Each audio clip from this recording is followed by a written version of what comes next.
Face à cette situation, la conférence épiscopale nationale du Congo pense que les armes n'ont jamais été une solution efficace aux revendications, fussent-elles politiques. Elle demande aux autorités compétentes, à la communauté internationale et la MONUSCO d'user de tous les moyens pour que cette partie de la RDC recouvre la paix totale.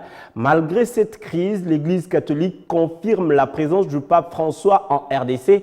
Elle a communiqué le détail du programme de la visite officielle du Saint-Père au Congo-Kinshasa. Dans une déclaration rendue publique, Monseigneur Donatien Chollet a donné les grandes lignes du voyage du souverain pontife en RDC.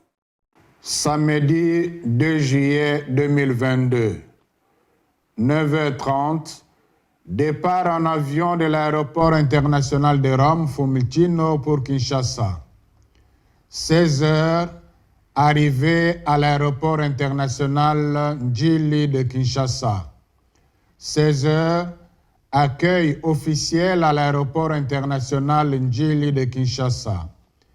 17h30, cérémonie de bienvenue au Palais de la Nation de Kinshasa. 17h45, visite de courtoisie au président de la République dans la salle présidentielle du Palais de la Nation de Kinshasa.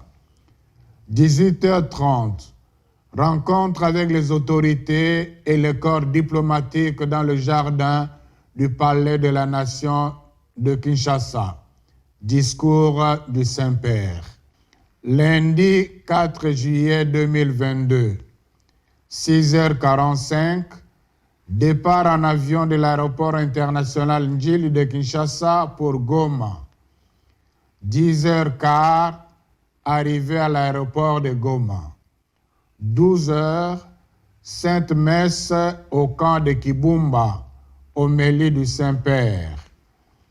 17h, rencontre avec les victimes de la violence à Beni et dans l'est du Congo, au centre d'accueil du diocèse de Goma. Discours du Saint-Père. 18h30, départ en avion de l'aéroport de Goma pour Kinshasa. 20h, arrivée à l'aéroport international Njili de Kinshasa. Mardi 5 juillet 2022, 8h40, rencontre avec les jeunes et avec les catéchistes au stade de Martyrs à Kinshasa. Discours de Saint-Père. 10h10, cérémonie de départ à l'aéroport international Njili de Kinshasa. 10h35, départ en avion de l'aéroport international de Kinshasa pour Djouba.